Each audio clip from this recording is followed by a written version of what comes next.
What is going on, YouTube? Welcome in. You are on the lifeboat. This is Captain Calhoun speaking. Good morning.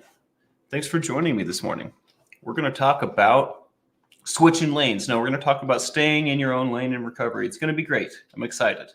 Aunt KK, Flick Fox, DS Kitty, good to see you guys. Jason P, Dale Cox.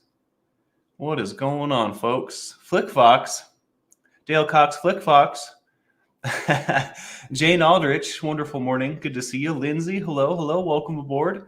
It's good to see you guys. Rexican Restaurant, what is going on? James Collins Cares, good to see you guys. Welcome in.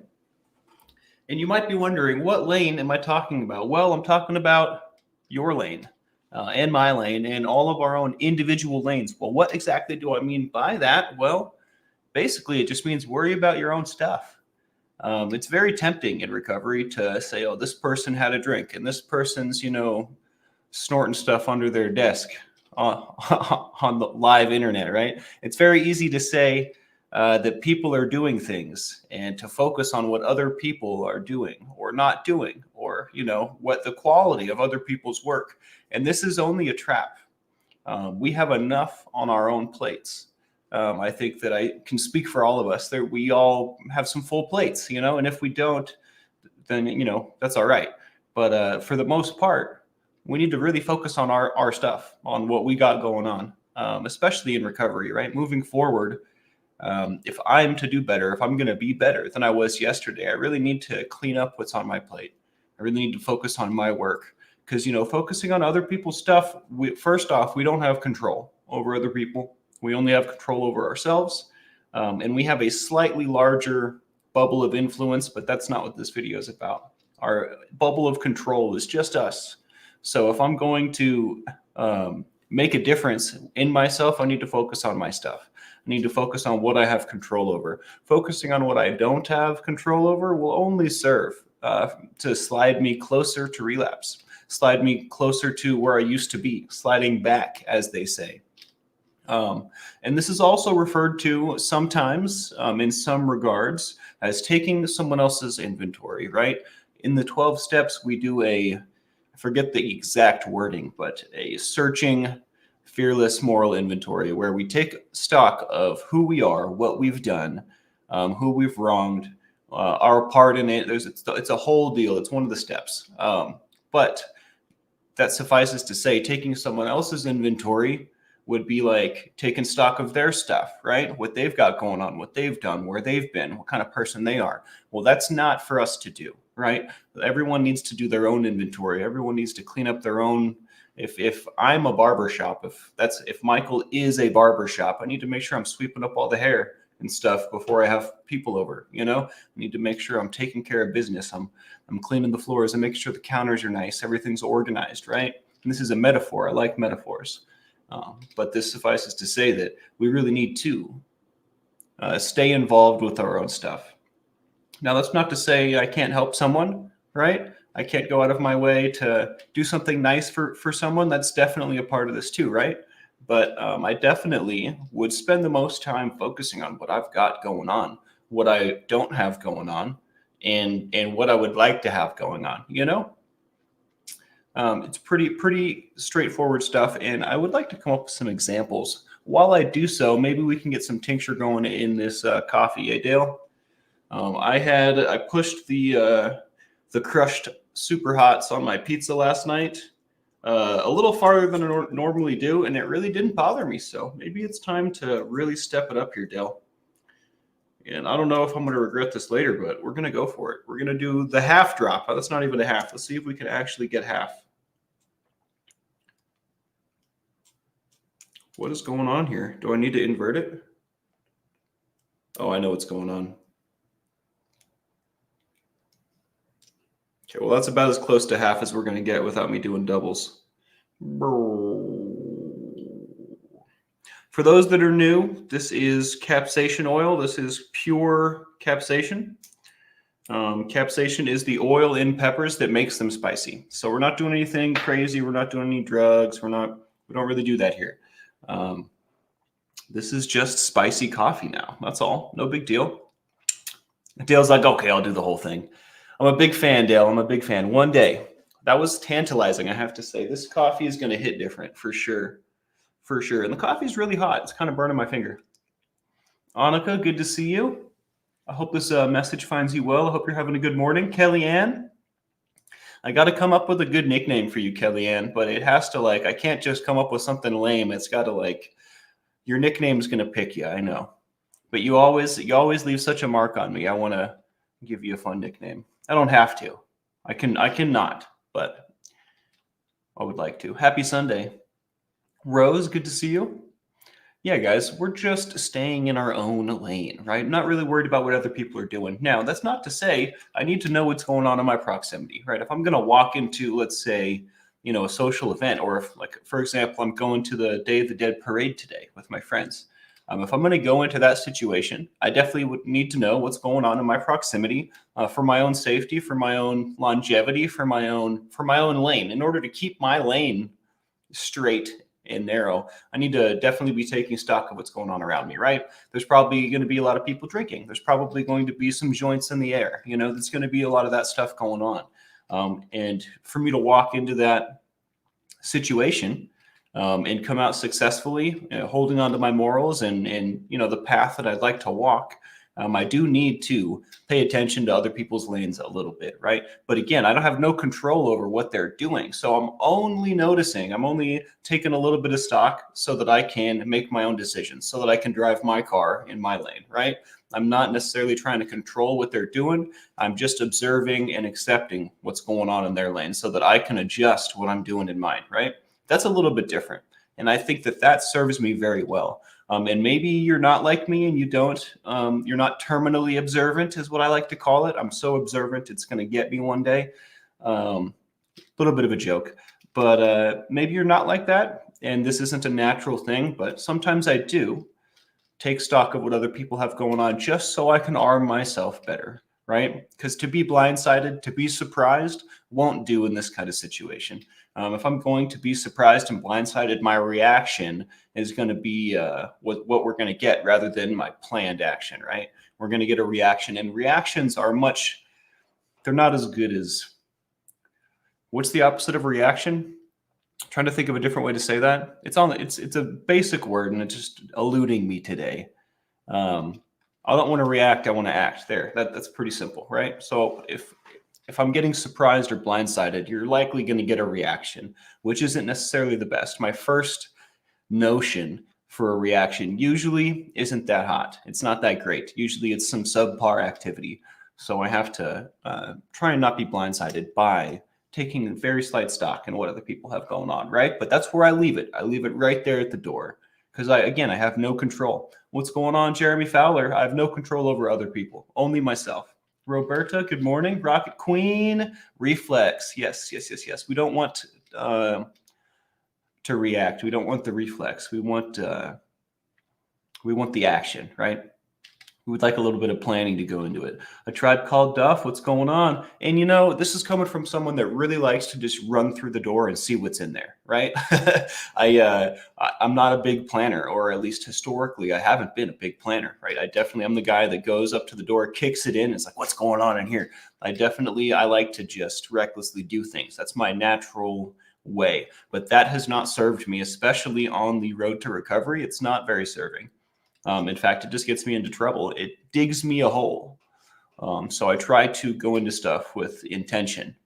We probably are due for an intention boat. It's been a while since we've talked about intent. We've talked about the surrounding topics quite a bit recently. So maybe tomorrow we'll do intent because that ties all up into this as well.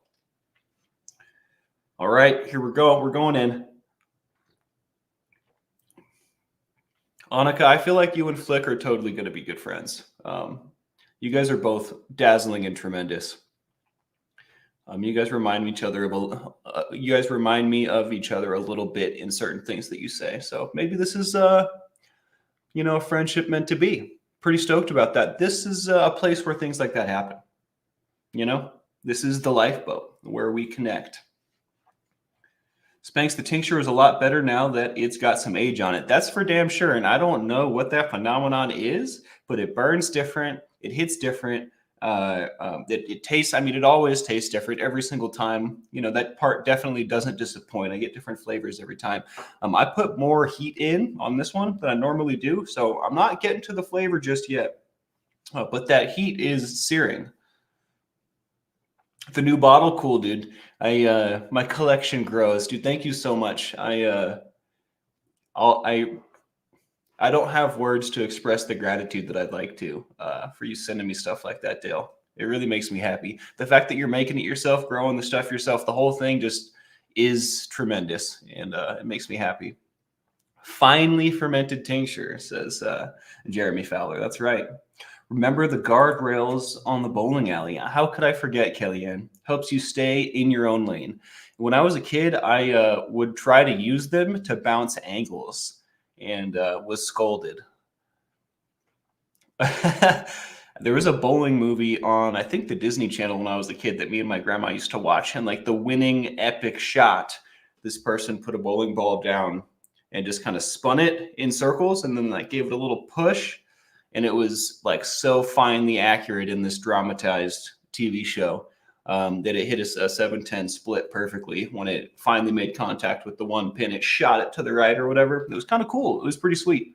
Grandma and I were very fond of Disney movies growing up, the live action Disneys. How do you make capsaicin oil? Asks James Collins. Do you use a press? I have a 12-ton dual heat plate press. Dude, you got some sweet tools over there. I was going to say toys because we like to play with them, but they're tools. They're tools. I think that Dale Cox is more equipped to answer this, James. So I'm gonna let him. I've never made tincture myself. I understand the concept, but only barely. So I'm gonna let him have at it. Dazzling and tremendous. Yes, a good friend of mine used this one on me, and it made me feel so warm and fuzzy. I figured I'd use it on you guys. What a compliment, right? It feels nice. It's a good one. One I hadn't thought of. Shout out to Nathaniel if you're watching. Good to see you, man. I should reach out to him. It's been a while. Your friendly neighborhood cat. I'm okay with that. We could rhyme with that all day, too. We could rhyme with that all day. Well, what else do I have to say about staying in your own lane? Well, I will say, you know, production happens in my lane, right? If I have things that I want to get done, it's up to me to get them done. No one's going to get it done for me. So part of staying in my own lane is working on my things, right? Working on my stuff. It is very tempting, especially on the road to recovery, especially when you have a full plate. Elizabeth Miller, hello, welcome in. Lisa B, especially when my plate is full, it's very tempting to look at someone else's and kind of distract myself or escape a little bit for a while, right? It starts to feel like my plate's so high, it's piled so high, I've got so many stacks of pancakes, I don't know how to eat them all, right? It's a little overwhelming. So I want to go take a break, and which is fine. We need to take breaks, but don't get stuck focusing on other people's things, reactionary, or just period. Don't get stuck focusing on what other people have going on, because at the end of the day, it only serves to distract you from the work at hand, and you have no control over what they have going on. It's not like if you don't like it, you can change it, right? I mean, if you don't like it, you can remove yourself. You have control over you, but you know, taking stock of what other people have going on really isn't for us to do. It only hurts us. It gets us frustrated. It slides us closer to relapse because I'm not taking care of my own business. You know, and I feel like often I will talk about a subject and I will feel like I've said everything there is to say. But there's always more to say. But I definitely feel like I pigeonhole myself into, like, mentally, I don't know what else to say on the subject. It feels pretty cut and dry to me, right? Are you guys digesting this? Is this making sense? Are you picking up what I'm laying down? You smelling what I'm stepping in?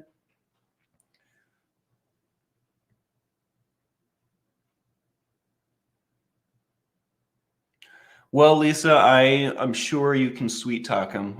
My dad and I both can definitely use some great mods. We have the best in the business, and they keep us safe and take care of us. So I don't usually make the call on that, but I think that the odds of you getting in are probably pretty high. We appreciate a good mod.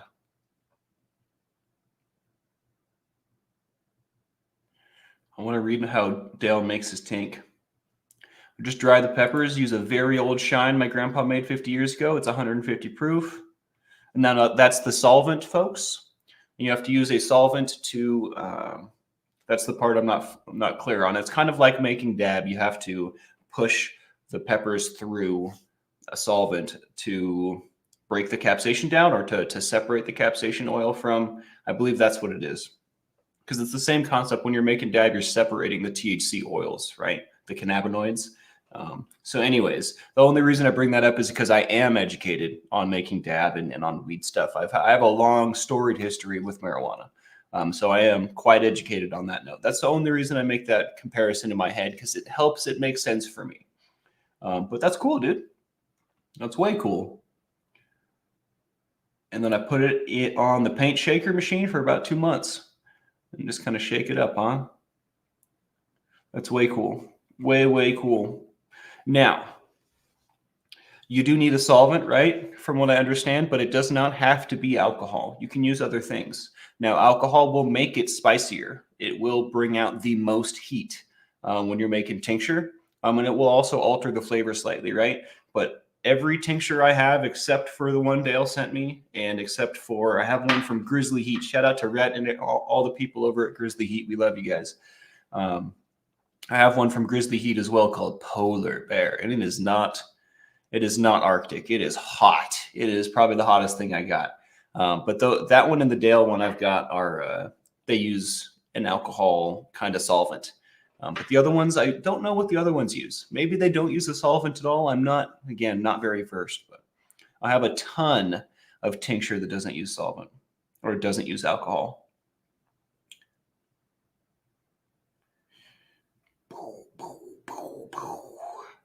If that's the case, Nick, I'm probably going to be getting a message from my pops here shortly that says mod 'em.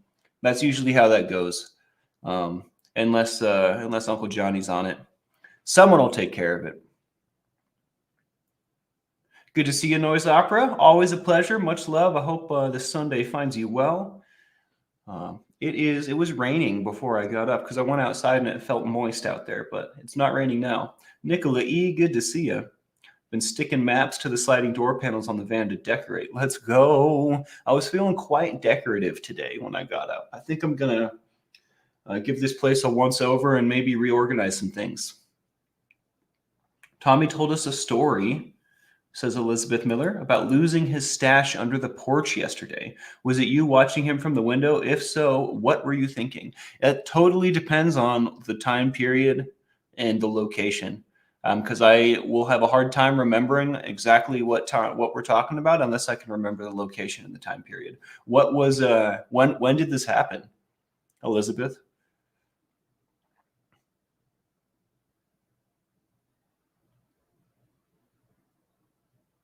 Was this in Salt Lake?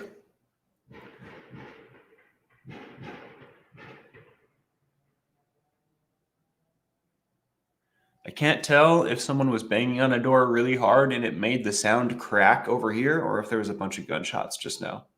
Please hold. Please hold.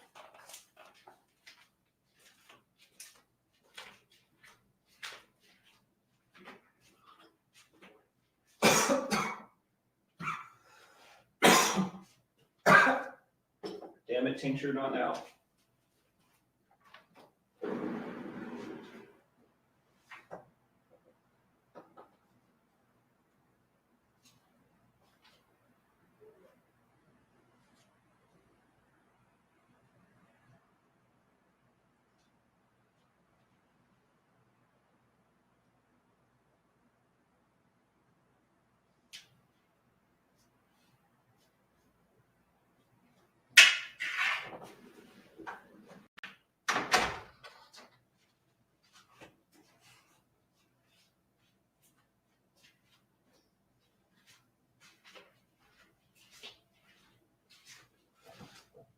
Do you guys know what I'm talking about when the sound cracks?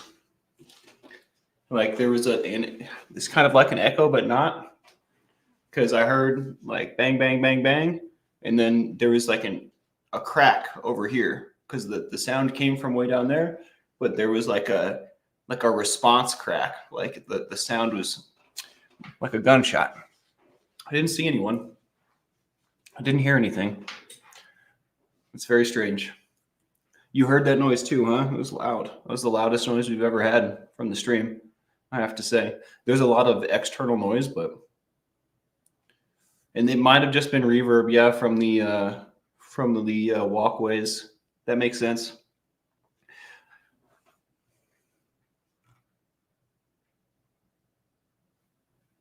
Hope all is well. Kellyanne says the real cause of problems is not life itself. It's the commotion the mind makes that really causes problems. The Untethered Soul by Michael Singer. Where do you come with all these quotes? Where are you getting them all? You're a treasure trove of knowledge. I love it. Yeah, I mean, it seems okay out there. I don't really know my neighbors. That's kind of by design. Otherwise, I would have attachment, right? And then I would be obligated to go check things out in situations like that. And I don't want that. So that's the by design part. I do not like working in the rain, but I love the rain. Working in the rain is booty. Not my favorite thing. That's for sure.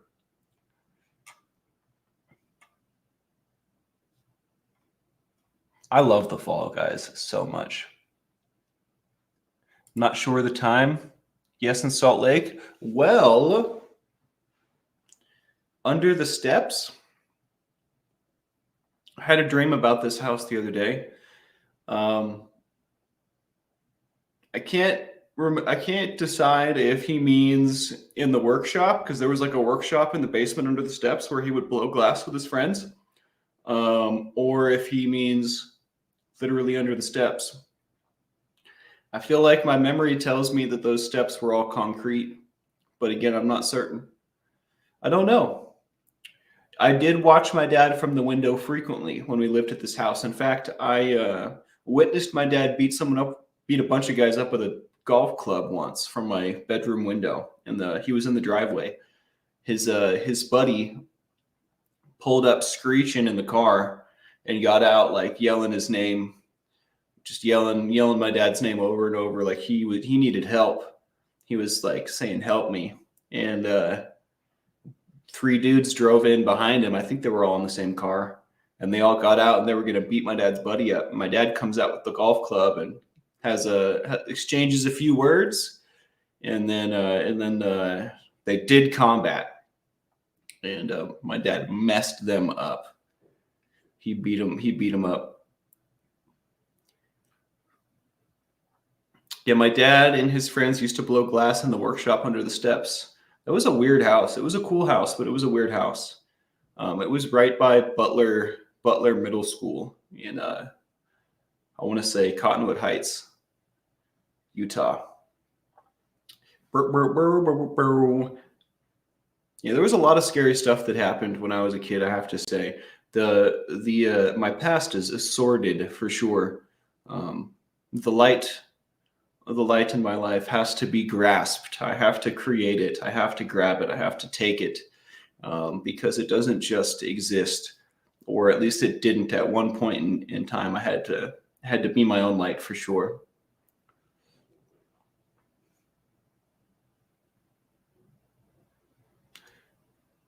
He dropped his bag going up the steps into a hole, took a hammer to the concrete step trying to get the bag out, used a stick with chewing gum trying to snag it. I don't recall that at all. Although my dad MacGyvered all kinds of stuff. He would not be defeated. That was definitely a quality that he had.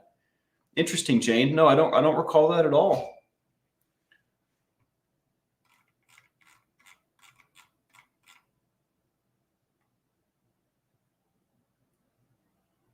No, that's not where I'm at now, Kip. I am in Tucson, Arizona. I live pretty closely to my dad. No longer in Salt Lake, and now we're both doing a whole lot better. I'm doing a lot better, and he's doing mind-blowingly better, which is really cool. I wasn't sure if he would ever be okay. Things were pretty dark there for quite a long time, for most of my life, as far as when it pertains to my dad. So I'm very grateful, I have to say. It wasn't. It definitely wasn't a guarantee that we were going to get to have what we have now. You know, it definitely wasn't a guarantee that he was going to be a free man ever. It wasn't a guarantee that he was going to be free from the shackles that he put on himself. But it definitely seems like all of those things are true now, which is really cool. Which is really cool. Very grateful, eternally grateful. It's one of the things that I've wanted the most for the longest time is just to have a relationship with my dad again. I missed him. Dale Plummer says it's a dark world. Well, we're here to lighten it up, you know? The darkness will always be there, but so will the light, and they can't exist without each other. So I am at least grateful that that the shadows are there so that I can lighten them up, you know? So that I can shine a light on them.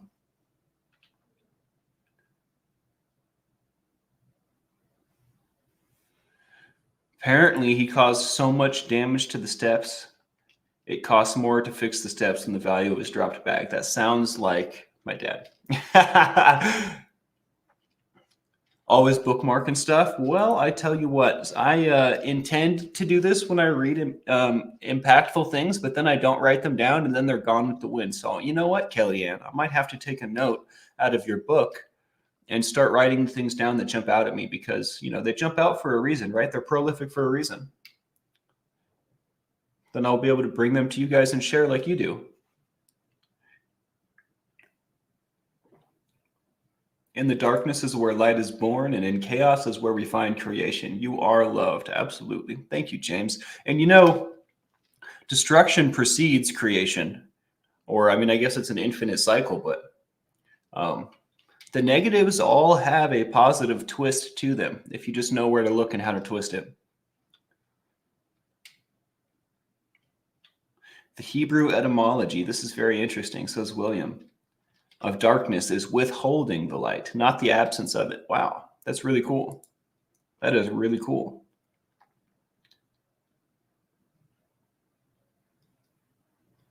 Hello from Sweden. Who is this? Are you his son? Yes, JCT. I am Captain Calhoun. I'm Tommy's son, and I do the morning boats. Generally, we have a positive message and talk about something very lifeboat, right? Something connection-oriented, something recovery-oriented. And today we were talking about staying in your own lane, not taking others' inventories and just kind of focusing on what I have going on, focusing on what's on my plate, because that's the only plate that I have control over, right? I can't affect what other people's plates. In fact, focusing on it will only serve to slide me closer to relapse. Focusing on what other people have going on will only serve to make sure my work doesn't get done, make sure that my plate stays full, right? So that is the message today. I don't know what else to say about it. I could go back through all of the stuff we did. Maybe I will. It's my pleasure to meet you too, JC. Welcome aboard. I love your penguins. When I start my computer, it chooses like a wallpaper image from like different photogenic things. And the other day, it was two penguins holding hands and looking right into each other's eyes. It was like the most intimate penguin photo I've ever seen. And I had to send it to Takara immediately. And you know, the trick with that is it was licensed. It was like proprietary or something like that. So I couldn't send her the good photo. I had to send her like a second best. But she got the message. It was the cutest penguin photo of all time, though. Hi from Australia. Hello, hello. Welcome aboard, Dell. My life story would definitely make a good book to read. Maybe I should think about writing it. I wonder. That's not a bad move at all. I'm not terrible with the pen. That's for sure. You've got a quote wall, Flick Fox? Wow. Penguin sounds? What sounds do penguins make? I might have to pull those up when I'm down, dude. That sounds like a good plan. Yeah, my dad's the best. I love him so much. I'm very grateful to have the relationship that we have now. Because, you know, for a long time, it definitely looked like it was never going to happen. Now, if I did write a book, would it just be a memoir? Like, what would be the point? Would the point be just to talk about my childhood and like where I came from and like what I went through? Would I tie it into the present day and how I'm doing now? I wonder. It's decisions like that that get me caught up. The writing portion's not difficult, right? I shouldn't say that's not the truth. The writing portion definitely comes to me more naturally. But when I come to like forks in the road, it's so hard for me to choose which way to take it. It's like I want to make a bunch of different versions that go every direction, which just won't do. Exactly. Annika gets it. Like when people say you should do recovery their way, not do whatever made it stick for you. That gets annoying. I don't care how you got sober, even if I wouldn't do it their way. Just glad they are. I hear that. Something's going to work for you, right? And it may not work for someone else. This is exactly what we're talking about, right? You don't need to push your recovery ideals onto others, right? We can just support each other. We can just hear each other. We can just connect with each other, right? We can just be sober together. It's all right. We don't have to do it the same way. And I think this is a good point to talk about, what if their brand of sobriety is different than mine, right? What if recovery for them is smoking a joint on the weekends? Well, I guess it just comes down to how do I feel about that, right? Like it's not for me to decide whether they can or can't do that. If it's working for them, it's working for them. And if I suspect that it isn't working for them, but they're saying that it is, that's a whole nother thing, right? But again, even in that situation, I don't need to be taking their inventory. I don't need to be fixing their life, right? We can be friends. We can support each other. And I can also let their tape play, right? I don't have to hit the pause button and give them anecdotes like, hey, have you thought about this? They can have their joints and, I get to decide whether I can be present for that, right? Is that something I can be around? The answer very well, maybe no. For me, the answer is yes. I definitely can be around these things and say no to them. It's not the most comfortable place to be. Like, let's be clear, right? But for example, if I want to go out to a parade or a concert and I know there's probably going to be people smoking, I can do that, right? I can make that happen. Like if I want to go see the band I want to go see, that's not going to stop me from doing so. And that's what I mean by that. But again, we can all do recovery our own way, and we can also support each other without getting out of our lanes, without taking each other's inventory, right? Without pushing our recovery ideals on other people, right? We can be constructive, not destructive, right? Productive. Ellen Hogue says, used to drink but had to quit because I always ended up in handcuffs. You and me both, Ellen. I tell you what, congratulations on putting down the sauce, by the way. It's a big deal. It's not easy. It is most difficult.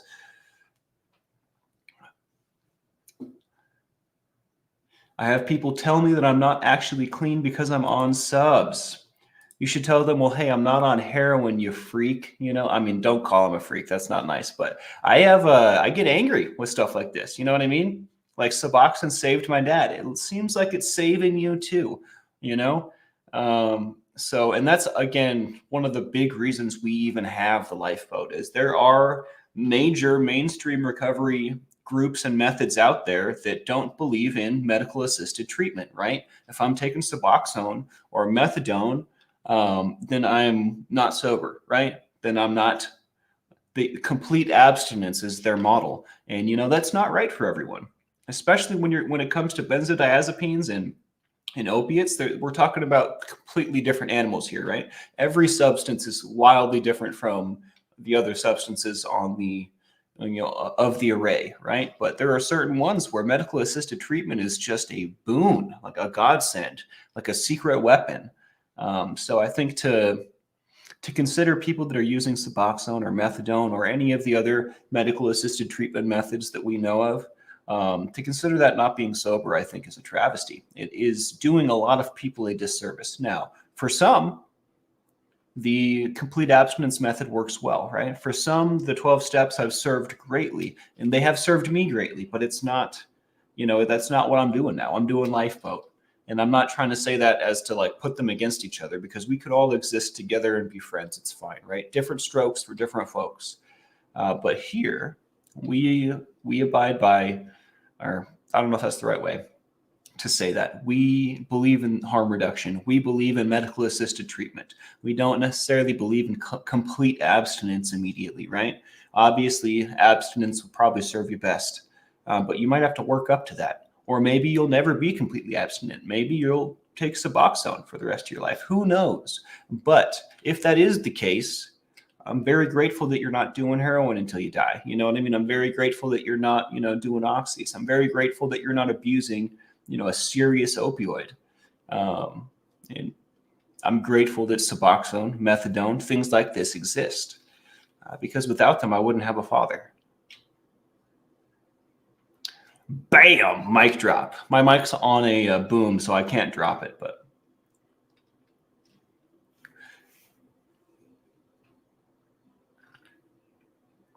It's interesting, Kristen. I'm also running into a lot of people recently that are using cannabis for sleep or anxiety instead of benzos, which is, I think, a great thing, a natural progression. The only reason I'm not like 100% like in support of weed is because there's this 100% psychoactive effect. There's this perspective changing effect, right? Especially if you're regularly using marijuana, you can get into like a kind of like a lane, right? Let's call it a lane. Let's keep it to today's show. But you can get into a lane where your perspective is slowly shifting, kind of how we talk about the relapse cycle. Your perspective will slowly shift and things will seem less important or more important in different ways. And the only reason I'm not 100% behind like weed, because I think it's very good for a lot of things, is it's also dangerous, especially for people in early recovery that are trying to reform their perspective, reform their minds, get that reward system working again. Weed can stop that from happening. Weed can really disrupt that process. Now, again, it can assist that process too, right? Because smoking will release those endorphins, but that's not retraining my reward system. It's actually cheating my reward system because I'm downloading with a substance, right? Instead of going and getting exercise, writing things in my journal, right? Getting things done. These things stoke the reward system in my brain naturally. Now, if I just smoke weed to get that, I'm not going to be able to do it for myself, right? And also back to the perspective thing, this little, like, I keep doing this little dip. I don't know why I'm doing that.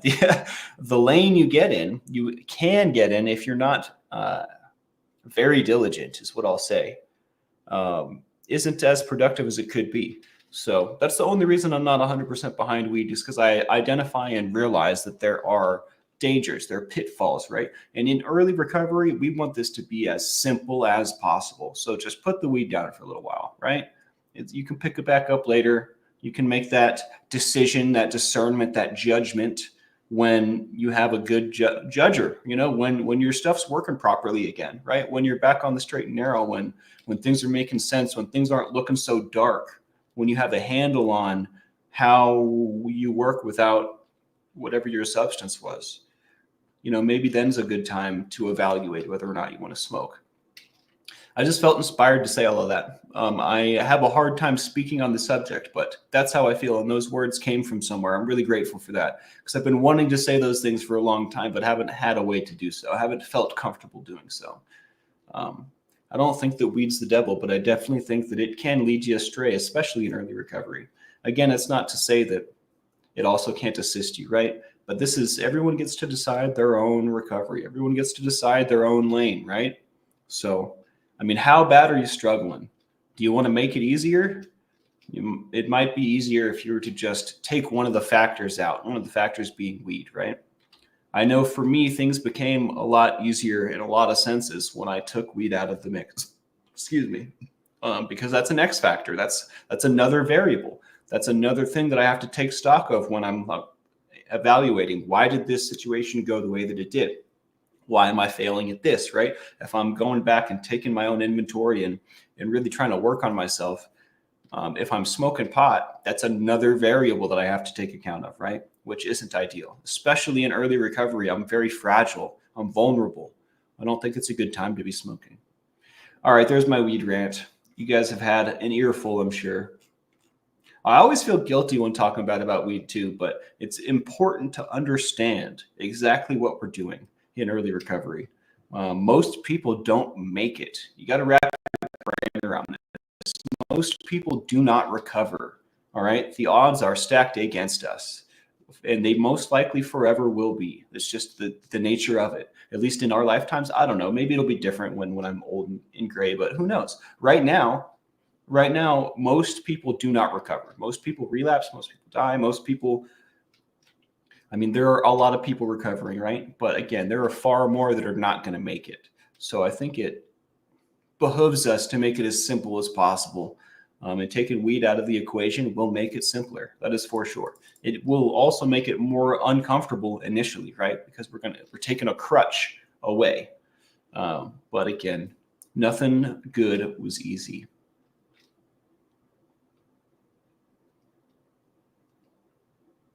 I like that, William. None of us is the center. We are all a center. I like that a lot. This is some hot cough. Some hot cough.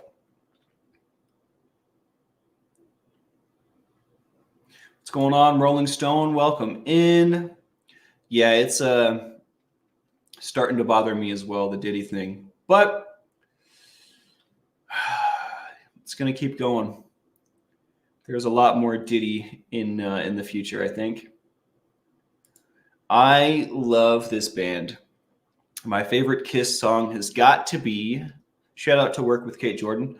My favorite Kiss song has got to be I Was Made for Loving You. I love that song so much.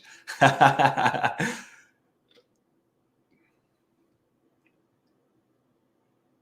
made me cry a little bit. I wonder why.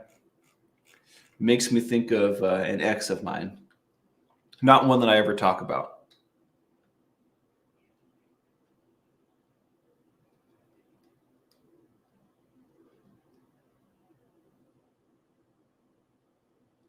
Well, guys, hit that like, subscribe, and the bell for notifications. If you like what we do here, it certainly makes a big difference.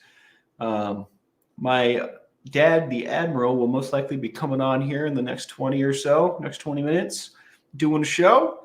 I think everyone's favorite lion is going to be a part of. You guys remember Snoop Lion? I thought that was so funny. And then he went back to doing rap. I was like, yes, thank you. Thank you. Yeah, I'm pretty sure, I don't want to spoil anything, but there's some news coming out today. So make sure not to miss it if you can stomach it. Christy Anise, hello. Thanks for popping in and saying hello. We love you. And on that note, also, hello, Galen. Good to see you. On that note, I love every single one of you. You guys are the best. You guys show up every morning and hang out with me. And you believe in me, and it makes me feel great. And I want you all to know I believe in you. We can do this thing. And when I say this thing, what I mean is whatever the heck we want to. All right, whatever we want to accomplish, whatever change we want to enact and see in the world, we can do that. I mean, we're already getting together every single morning, talking about stuff and making a difference that way. So keep it going, keep doing good. You guys are killing it. Shout out to my mods. My mods are the best in the biz. You guys keep us safe and provide this safe space for us to be vulnerable and connect. I'm eternally grateful for that. And on top of that, shout out to Tommy Bird. Good to see you, brother. I try to for the most part. Yeah, that's pretty much what it comes down to for me, man. I do my best. That's all we can do, right? So I'll leave the rest at the door. You guys have a wonderful day. I most likely will be seeing you later. I think we're going to do some family activity today. Going to get together with the Scoville boys and at least have some dinner. So, all right, y'all. Much love. Thanks for being here. Captain Calhoun, out.